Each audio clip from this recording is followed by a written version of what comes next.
Yes, when it comes to a $1,200 monthly check specifically focused on the low income. I have some new information and additional clarification for you in this video. Let's get right into it. But if you're new here or if you haven't done so yet, make sure to subscribe by hitting the button right down below the video, as it is unbelievable how incredibly fast all of this information is changing. But don't worry, I'm doing all the research for you. I take all the information that I find each and every day, I distill it down into the shortest possible videos I can produce, which I deliver right here on the channel each and every day so that you can get all the latest details hot off the wire as they are being released. So again, thank you so much for joining me. I really do appreciate it. If you haven't done so yet, make sure to join the community by hitting that subscribe button right down below, and so I can keep you updated each and every day with all the latest details as things are changing very, very fast right now. So again, thanks so much. Let's get right into the update.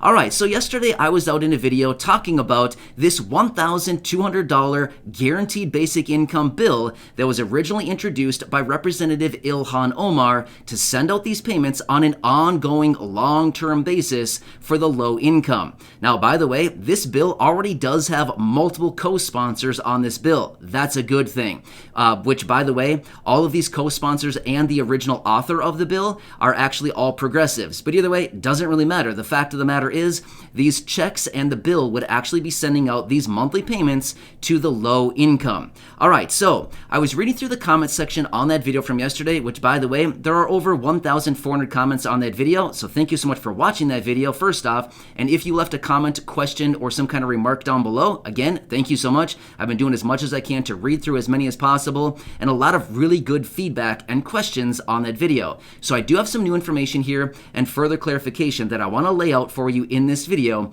in regards to the $1,200 guaranteed basic income, or monthly checks as what they're being called as a result of this bill. So let's get into this a little bit further. Now, I do want to answer this one question right off the bat here before we get into it any further, because I do know that a lot of you in this community are maybe low income, maybe you're living on a fixed income like Social Security, retirement, SSDI, survivors, SSI, VA, RRB benefits. So I do want to answer these couple questions here right away so that you can get your answers right away in the beginning of this video. First off, I saw a lot of really great questions on that video yesterday. One of them being, will this replace our Social Security benefits? And following that up being, are we even eligible for it? All right, so these are really great questions, and again, I want to offer some clarification on this right here for you. First off, would you be eligible? Yeah, absolutely, you would be eligible. So I do have some further information on that, which I'll cover here in just a second, but that's the simple answer. Yes, absolutely, you would be eligible for these, because remember this much, it's based on income, okay? These are the parameters to determine who would be eligible for these guaranteed basic income programs, otherwise known as monthly checks going out on an ongoing long-term monthly basis. They look at your income. So it doesn't matter if you already have income, maybe from a fixed income benefit like all those I mentioned just a second ago. You could be working and have an income there. It could be a low income. Basically, they just look at your income that you would possibly report on a tax return, and they say, okay, great, your income is below the threshold that we've identified, which, by the way, the threshold is $75,000 a year. That's what they determine as low income. I don't know, it seems like a really high threshold to me, but that's what they determine as low income. And they basically look at it and say, okay, your income is, $10,000 a year, or $12,000 a year, or $16,000, or $8,000, doesn't really matter. If you're below the $75,000 threshold, they look at it and they say, yep, you meet the criteria. Your income is below the threshold. Congratulations, you are eligible for the program. Does not matter if your income comes from fixed income benefits, like I've been mentioning throughout the video, or if it's low income from a job. It does not matter. It's all about income. Doesn't matter where the income comes from. Let me give you a quick example on this. I promise I'll make this quick.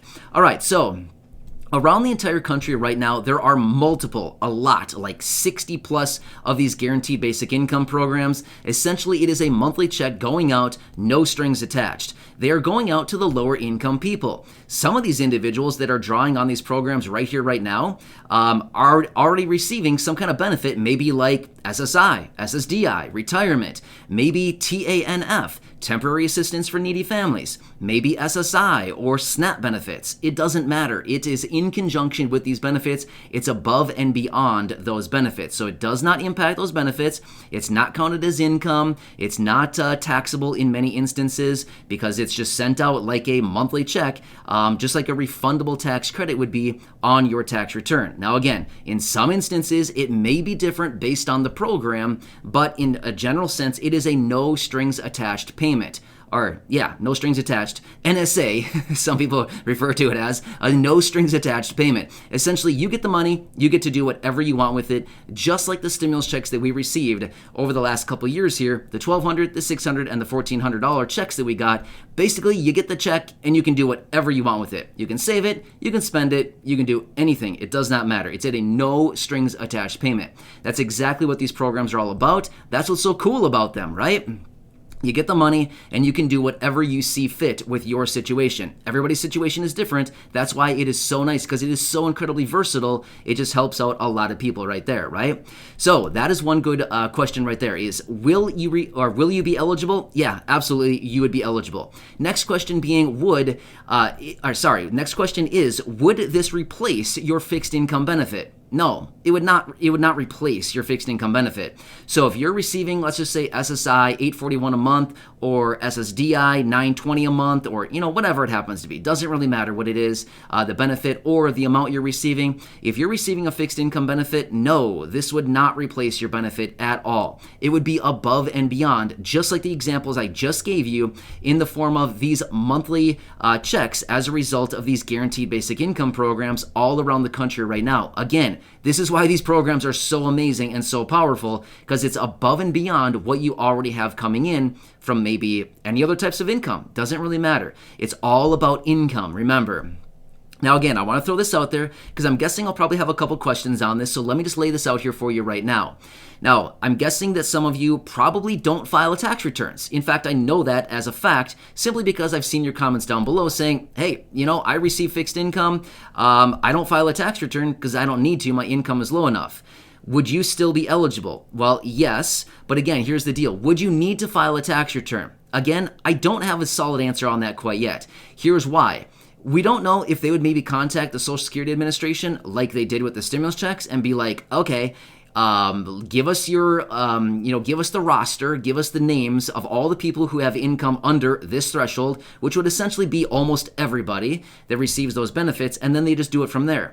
Or maybe they would say, hey, this one time we've got to get you to file a tax return just so that we can see your income, and then you'll be eligible. Again, I don't know the solid answer on that. I'm simply saying, even if you're a non-filer, don't really worry about it. Seriously, they have ways to figure out what your income is. Trust me, they know everything about us, right? The IRS, they have all of our information, whether you file or you don't file. All of that information from Social Security, it's all furnished to the IRS every single year. So they know what our income is. Don't worry, they know. So even if you're working and you have an income, don't worry. All that income and information that they have is sent back to the IRS. That's why they collect our Social Security numbers, because they take that number and that's our identification number, right? And then they send all that information as far as our income to the IRS, and they know that information. So not a big deal, seriously. As we do get more information on any of that stuff, of course, I'll continue watching it and I'll bring you any additional information as I do get more. So yes, pretty good stuff. Now, one other thing I want to lay out as well, and I mentioned this in the video yesterday as well. Okay, so this original proposal and the bill came out at $1,200 per month. Amazing, right? That'd be so great. But is there a likelihood that this would likely be maybe, shaved down a little bit? I would say there's probably a pretty high likelihood that this would be shaved down, because $1,200 a month is great. It would be life-changing for a lot of people, and it'd be really, really good.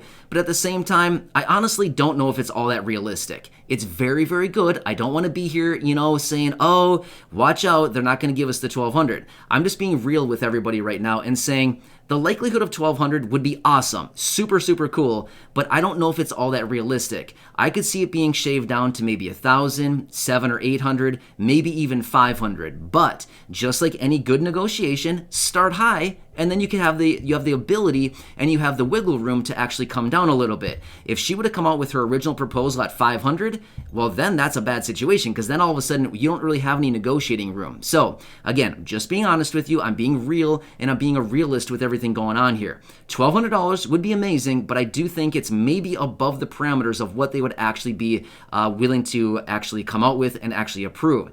But I do think something along the lines of anywhere between maybe 500 to 800 would be much more realistic. And let's be real, would that be life-changing still? Yeah, I think all of us can agree that that would still be very, very life-changing for a lot of people who are low income or fixed income, right? So, again, everybody's situation is different. I don't know your situation. I don't know how much it would really take, but realistically, 500, 800, 1,000 would certainly be better than zero, right? I think all of us can agree on that much, right? So anyway, how would this program actually be implemented? Now, I did see a couple comments from people reaching out saying, this would never happen in my state. Well, that's the cool thing, is this is actually being introduced as a nationwide program. Nationwide being instituted by the federal government. Amazing. Again, another amazing point about this program. Because here's the thing. States can only operate within the borders of their state.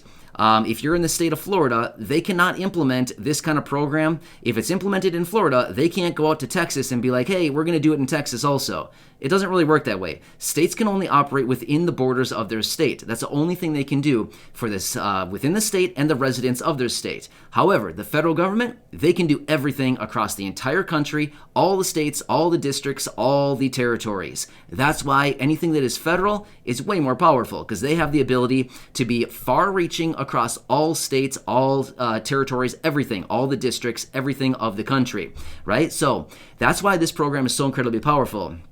As a nationwide program implemented by the federal government, that would be way, way more powerful than a state program. So even if your state would not do this, don't worry about it. It has nothing to do with your state. It's all about the federal government. So just like right now, we're dealing with all these different states right now that are offering stimulus checks or tax refunds or, hiring bonuses. There's all kinds of different things that are going on the state level. But on the federal level, we're still kind of waiting for them to do something. That's why, somebody living in Indiana can't take advantage of a Indiana state stimulus check in, for somebody living in Ohio or something like that. You know what my point is? So that's why a nationwide program implemented by the federal government would be so much more powerful, and that's exactly what this proposal is doing. So, again, another tally in the cool category, right? Yeah, so this is actually a pretty good proposal. But again, just like everything, we've got to continue watching it closely as we do get more details. Of course, I will continue to keep you posted with everything that I find. But again, I hope this information helps you out, this little bit of new information that I have for you, as well as the additional clarification on your questions, your concerns, and everything like that from the video yesterday. I hope this one helps you. So again, if you have not done so yet, make sure to subscribe down below so I can keep you posted with all the latest details. And of course, share this video with your friends, family, social media, and go back and check out any of the other 2,200 or thereabout videos right here on the channel. Enjoy your day, and I'll be back later with another update. And please leave your comments and questions down below. I will do my best to read as many as possible, as always, and if I need to come back with another video to clarify or answer questions or do anything else, of course, I can absolutely do that for you. So again, thanks so much for being here. I really do appreciate it. Subscribe, share, and go back and check out any of the other videos, and I will catch you again later in the next one. I'll see you.